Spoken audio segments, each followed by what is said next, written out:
everyone, and welcome back to the channel. My name is Blair, or the Illuminati, and today we're going to go over one of the biggest scams in recent history, Onecoin. Onecoin is a super fascinating business to look at because they're this weird combination of an MLM and a Ponzi scheme put together. And we're going to take a look at the spectacular rise and fall of this Bitcoin MLM Ponzi scheme type company. So make sure to sit back, relax, and of course, get ready for some absolute nonsense in today's video. Let's get into it.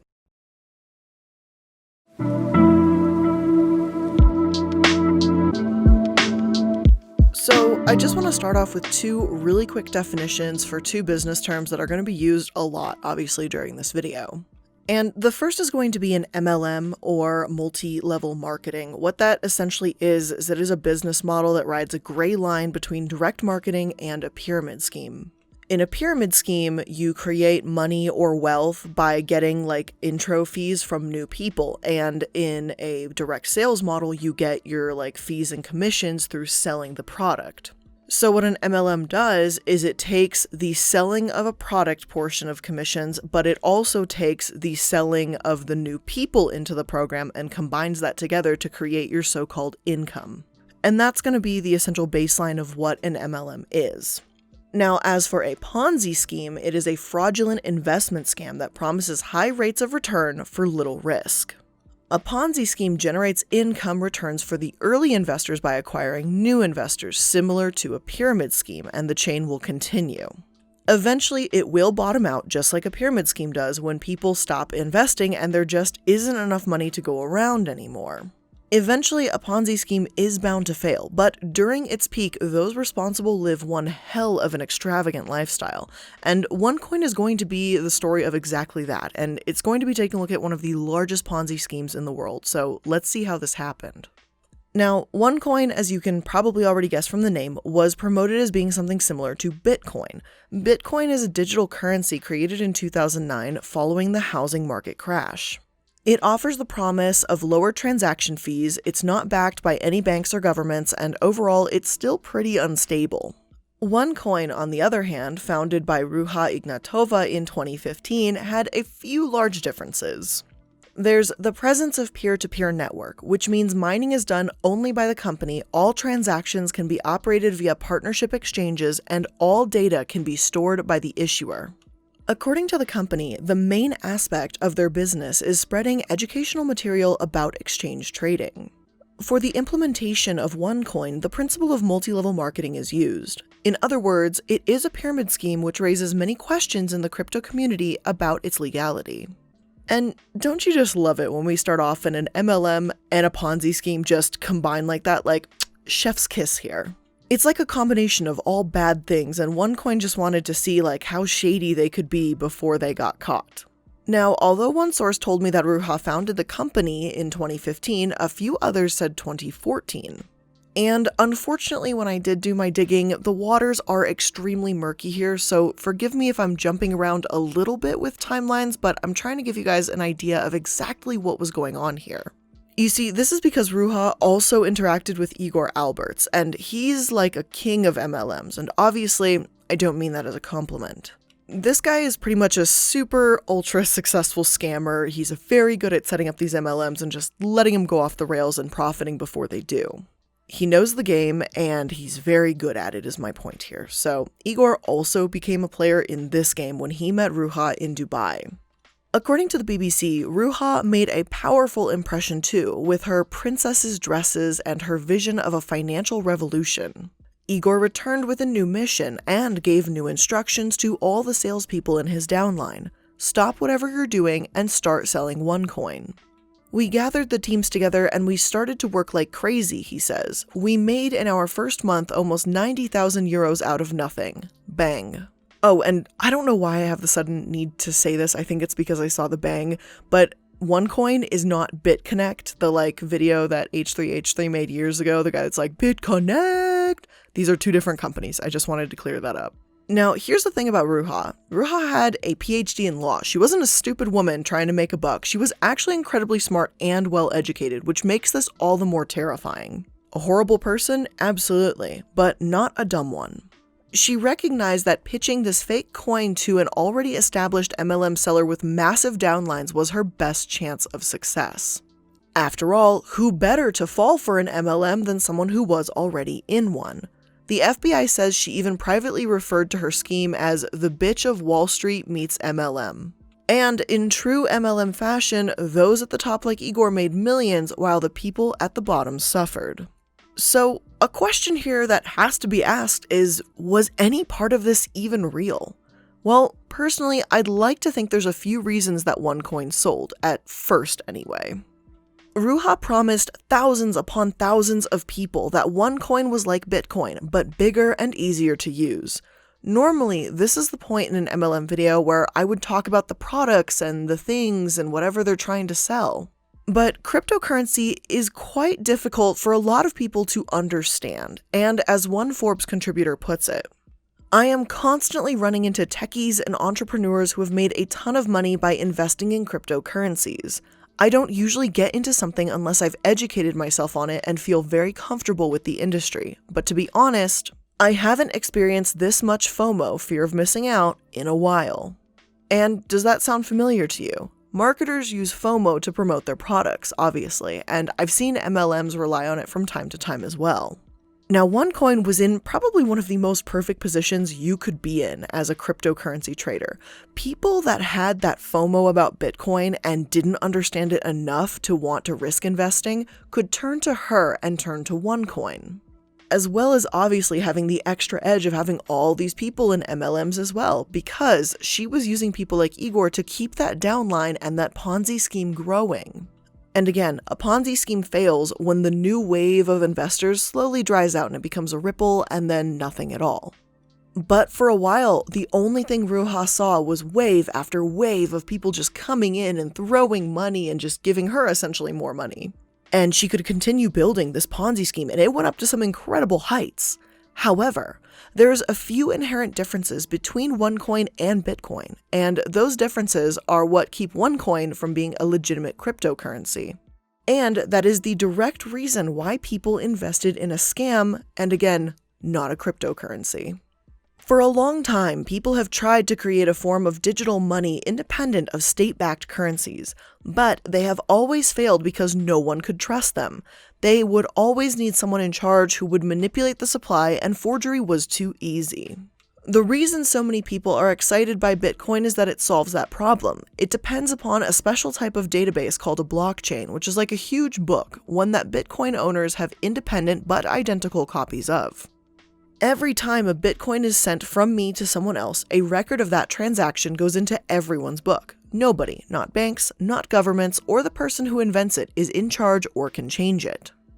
There is some very clever maths behind all this, but it means that Bitcoins can't be faked, they can't be hacked, and they can't be double spent.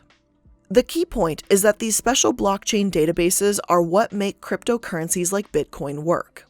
Onecoin, on the other hand, didn't have a blockchain server. They had a SQL server, which is no basis for a genuine cryptocurrency. The manager of the database could go in and change it at will. So people would spend real money, thousands and thousands of dollars, pounds, euros, wherever they were from, on money that had no real basis or accountability in reality. They were just numbers typed into a computer.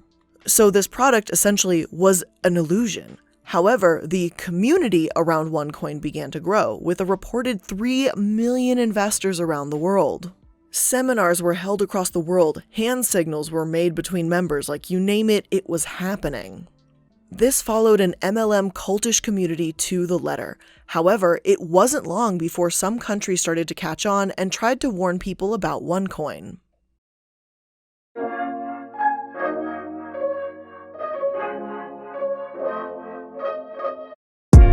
One of the first warning signs was from Ruha's own country, Bulgaria, in September 2015. Now, obviously, as most of you know, I am not Bulgarian and I cannot speak Bulgarian, so I'm going to put this through Google Translate and I'm going to pray to God that this came out right. Now, this is what the translated version of is, obviously, but this came from the Financial Supervision Commission, and here's what it said.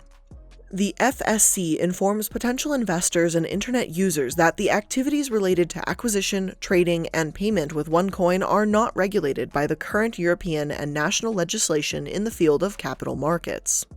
At present, Onecoin or other virtual currencies are not recognized and are not treated as a financial instrument within the meaning of MFIA and should not be subject to the requirements of MFIA. Potential investors and consumers should keep in mind that investing in such cryptocurrencies, which already exceed 400 different types, carries a high risk. The Direct Selling Association in Norway also came out with an article, which I also Google translated, and here's what it said. A return of a staggering 18,000% and a savings account with 13% interest are among the lures when Onecoin asks people to bet 1,200 kroner to earn 24,000 kroner.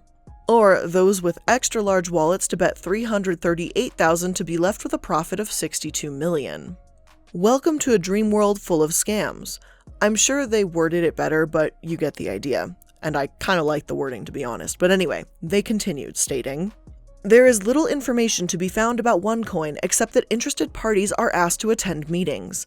Among other things, it is claimed that the concept is legal in over 200 countries. Depending how much you have invested, you should be able to earn money from up to 4 levels below you in the pyramid and up to 25% of the money in circulation. The starter pack costs 1,200 kroner, after which a gain of 24,000 kroner is predicted after 18 months. The largest investment is 338,000 and represents a gain of 62 million. The Onecoin website states that the total number of members in the pyramid is 1.3 million. The founder is Ruha Ignatova, who is to be a former McKinsey consultant from Bulgaria. The company is registered in Gibraltar. And this problem was obviously far bigger than Norway and Bulgaria. It spread like wildfire, and we know that even though people here in the US are warned about MLMs, there's still plenty who ignore the warning signs and dive right in. The UK said that Onecoin was virtually worthless, and while they promoted themselves as having a market capital of $3 billion, Onecoin wasn't anywhere on CoinMarketCap websites. They weren't ranked. They weren't even existent as far as cryptocurrency companies went. The math didn't work out, and the small print on the Onecoin website said they didn't warrant that their content was accurate, reliable, current, or error-free. Every and any promise they made was meaningless, since Onecoin said in black and white that they didn't even intend on holding themselves accountable for, well, anything. Oh, and that supposed, commission you would earn as a Hunbot selling this product was 10%. So if you convinced a family member to spend 5,000 euros, you get 500. Once again, making Hunbots want to pressure their friends and family members to invest in a scam. At least with most MLMs we cover, you do get a product at the end. It might be poorly made, cheap, shoddy quality, or overpriced, but at least you still get something. This was just investing in sheer nothingness and empty promises. Later that year, in December 2016, the Italian antitrust authority took a stand and ordered Onecoin to cease trading in Italy, calling it an illegal pyramid sales system. And then again, the process was repeated in Hungary, Croatia, you get the point. Unfortunately, the damage had already been done by the time these countries tried to warn their citizens. One woman and her friends and family even lost €250,000, convinced they were going to be rich. But when people didn't listen and Onecoin stuck around, then the arrests began. One of the earliest raids was in China in March 2016. One source states Chinese authorities are indeed investigating Onecoin. When Chinese authorities began investigating Onecoin is unclear. What we do know, however, is that a Guangdong police investigation led to a raid on Onecoin promotional events on March 16th. 3 top Chinese Onecoin investors holding the event were arrested and assets totaling 200 million RMB or $30.8 million USD have been seized. Authorities investigating Onecoin estimated some 600 million RMB or $92.4 million USD have been invested by thousands of Onecoin affiliates in Guangdong, Shandong, Liangdong, Sichuan, Henan, Hebei, Heilongjiang, Hunan, and other places. On April 24th, the Provisional Public Security Economic Crime Investigation held a public awareness event. The event was specifically aimed at raising awareness of new types of Ponzi fraud, including the cryptocurrency Ponzi points model Onecoin uses. Director Huang Shou accuses companies like Onecoin, who he says engage in illegal fundraising activities, of targeting the elderly. One method Chinese Onecoin investors used to promote the scheme was to claim China Business Network television presenter Jiang Yufei has endorsed the scheme. 2 days ago, Yikai News issued a press release denying the claims. As per an April 19th letter, the reporter Jiang Yufei is not involved in any way with Onecoin. Anyone using her likeness to promote Onecoin is doing so falsely and illegally as per Chinese law. Yikai will continue to investigate the matter and hold the Onecoin investors legally responsible for disseminating false information. Anyone who continues to use Jiang Yufei's name to promote Onecoin will have legal action taken against them. And again, using a public figure to promote an MLM without their consent is bad enough. Using literally anyone to promote an MLM without their consent is really rotten, and we've seen plenty of examples of those. But then just adding the extra layer of making it a cryptocurrency scam, it's just like an extra level of fucked up on this stupid cake. There's just no way to get around this. But of course, that's not the only disturbing warning sign that Onecoin was falling down the tubes. About a year later, in India, 18 people were arrested for duping 72 investors out of 52.37 lakh. 1 lakh is equivalent to about $1,500 USD, so this was somewhere around $77,000. However, before the police could seize all the funds, a further 75 crores, or about 11 million USD, was transferred into a different bank account. All the while, countries began or continued to warn their people about this scam.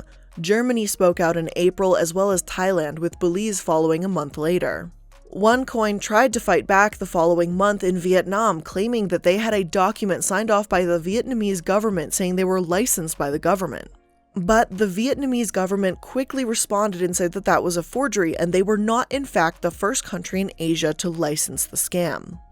To say the least, things were not looking great for Onecoin. Countries were crawling out of the woodwork, telling Onecoin off and insisting they would not license them in their countries. The CEO made up a license to seem legit, and Vietnam was very quick to tell them off. People were getting arrested in India, everything was slowly but surely turning into an absolute shit show. And remember how I mentioned a little earlier that Ruha is very smart, not a dumb person after all? And how, yeah, she might literally be an absolute piece of shit, but dumb, that's one thing she was not. Well, apparently she saw all of this unfolding too, and she was smart enough to know when the jig was up. Rather than stick around, get arrested, and face the music, Ruha did exactly what a smart, rotten person would do in this type of situation. She vanished. Now, a few articles I use refer to Ruha as Dr. Ruha because of her PhD in law, and personally, I'm kind of not about giving her that title because sure, she may have a PhD, but she's just kind of a piece of shit, so in my eyes, I don't really care. I just thought I would mention that for any of you that do want to actually look at my sourcing. You will see some articles that just say Ruha and some that say Dr. Ruha. I'm just letting you know why I will not address her as that. But anyway, according to Cold Fusion, in October 2017, she was supposed to attend a seminar in Lisbon, Portugal. She was extremely punctual, often refusing to attend meetings when others were even a minute late. So when she didn't show, some people speculated she may have been targeted and harmed because of her wealth, even though Ruha always had 2 bodyguards with her. Emerging Europe wrote, Ruha, as she became known, in a twist worthy of a Hollywood thriller, disappeared off the face of the earth. Remarkably, Onecoin, despite having swindled millions of people out of a reported $4 billion, a conservative estimate, did not. The Times has called Onecoin one of the biggest scams in history, but where is Ruha? Where is the $4 billion? Why is Onecoin still being sold? One podcast in particular has had the Emerging Europe team riveted over the past couple of months, a podcast that sets out to solve the mystery of what happened to Ruha, the money invested in her cryptocurrency, and why so many people were willing to part with their cash. The podcast that they're referring to is called The Missing Crypto Queen, and it goes into some serious detail about Ruha's travels. Emerging Europe gives it high praise, and from the bits and pieces I listened to, it's some really fascinating stuff. Episode 7 especially focuses on the theories about where she's gone, and it plainly says Ruha could be anywhere, even hiding in plain sight. Apparently, one woman on the podcast even emailed Ruha's photo to a restaurant in Athens where they tracked her to, and the restaurant said she seemed pretty familiar.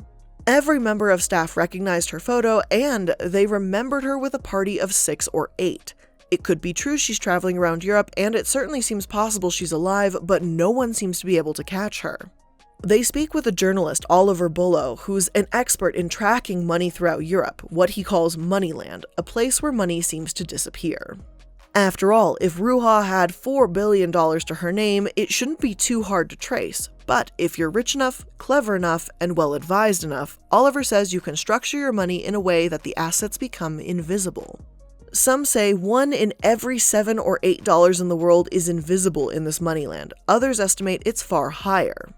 If you're sufficiently wealthy, all the rules go out the window because banks are willing to take risks on you anyway. And as for anyone getting away with it, he says, it's in their best interest you get away with it. Lawyers won't want to tell anyone because you're a good client. And I know we hear plenty of talk and conspiracy theories about this dark, underbelly world only the obscenely rich can access, so maybe it's possible. Ruha could be in this Moneyland, as they put it, where she's got her assets well protected, difficult, or very close to impossible to track, as it's incredibly lucrative. Oliver even states that though you may get whistleblowers from time to time, they have to be mad, genuinely mad to do such a thing, because not only do they have so much incentive not to tell, but it's extremely risky, and it possibly could be a deadly thing to do. Now, on to Ruha and all of this. Her structure to Onecoin was complicated, to say the least. They give the example of her home. It was owned by one property. One property was owned by Risk Limited, and Risk Limited was owned by Ruha, but transferred to unnamed Panamanians. But the home was managed by Paragon. Paragon was managed by Artifix, and Artifix was managed by Ruha's mother. Then the ownership of Artifix was sold to an unknown man in his 20s in 2017. So yeah, this is all just a purposefully confusing web to keep Ruha well hidden, and though the missing crypto queen is traveling all across Europe and trying to track her down is difficult. I won't lie, it's kind of impressive a little bit. Like in a messed up way, it's kind of impressive. You gotta give her that. However, though Ruha vanished, her brother Konstantin did not. Instead, he took over and the blame fell on his shoulders instead.